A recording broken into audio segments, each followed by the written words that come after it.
அனைவருக்கும் வணக்கம். எல்லோரும் நல்லா இருக்கீங்களா? நல்லா இருப்பீங்க அப்படின்னு நம்புகிறேன். கடவுள் உங்களுக்கு நல்லா இருக்க ஆசீர்வாதம் பண்ணுவார்னு நம்புகிறேன். ஒரு விஷயம் ஒன்று சொல்லணும்னு பார்த்தேன், சொல்லிடலாமா? நான் வீட்டில் வந்து ரெண்டு நாய் வளர்க்குறேன், டாக். ஒருத்தர் பேர் பிளாக்கி, ஒருத்தர் பேர் வந்து பப்பி. நான் வைக்கல பேர், என் பசங்க வச்சது. நான் உங்கள் 2 பேர் ஃபோட்டோவே மென்ஷன் பண்ணுறேன் பாருங்கள், இல்லை ஒரு சின்னதாக வீடியோ மென்ஷன் பண்ணுறேன் பாருங்கள். இப்போ விஷயம் என்னென்னா, ஒரு நாயை கூட ரீசனாக நிறைய வீட்டில் வளர்ப்பாங்க. அதுக்கு உணவு கொடுப்பாங்க, அதுக்கு வந்து உடம்பு சரியில்லைனா ஆஸ்பத்திரிக்கு கூப்பிட்டு போவாங்க.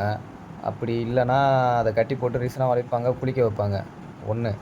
2வது வந்து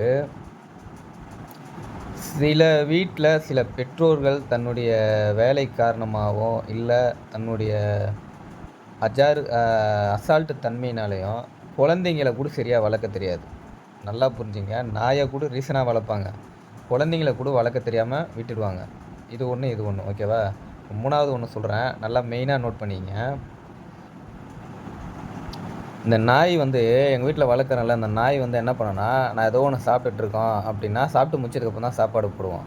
அந்த சாப்பிட்டுக்கிட்டே இருக்கிற வரைக்கும் நாக்கை தொங்க போட்டு அப்படியே பார்த்துக்கிட்டே இருக்கும், இந்த 4 கால் உள்ள நாய். அப்புறம் சாப்பிட்டு முடித்த உடனேயும் போய் சாப்பாடு போட்ட உடனேயும் சாப்பிடும், ஜொல்லு ஊற்ற பார்த்துட்ருக்கோம், ஓகேவா? அதே மாதிரி இந்த 2 கால் பிராணிகள் இருக்குங்க, அதுங்க என்ன பண்ணுன்னா, அந்த பிராணிகள், அதாவது மனித ரூபத்தில் இருக்க அந்த பிராணிகள், அதுங்க என்ன பண்ணுன்னா, எதுனா ஒரு கட்சியில் வந்து சேர்ந்துருங்க.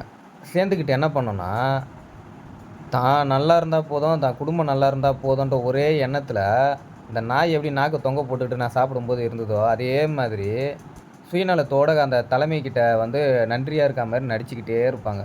காரணம் என்னன்னு தெரியுமா? நாய் வந்து நாக்கை தொங்க போடும், இவங்க வந்து அவங்களே தொங்கி போயிருப்பாங்க. எதுக்குன்னா, அந்த கட்சியோட பதவிக்காகவும் அந்த சொகுசை அனுபவிக்கணும் அப்படின்ற அந்த எம்எல்ஏ பதவி, எம்பி பதவி, கவுன்சிலர் பதவி, அந்த மாதிரி இதுக்காக போயிட்டு 2 கால் பிராணிகள் அங்கே நின்றுட்டுருக்குங்க.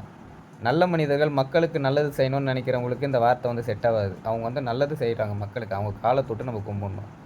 தான் குடும்பம் நல்லா இருந்தால் போதும், நம்ம மட்டும் நல்லா இருந்தால் போதும்னு இந்த 2 கால் பிராணிகள் இருக்குது பாருங்கள், அந்த 2 கால் பிராணிகளுக்கு மட்டும்தான் இதை சொல்கிறேன். அடுத்ததில் சந்திப்போம்.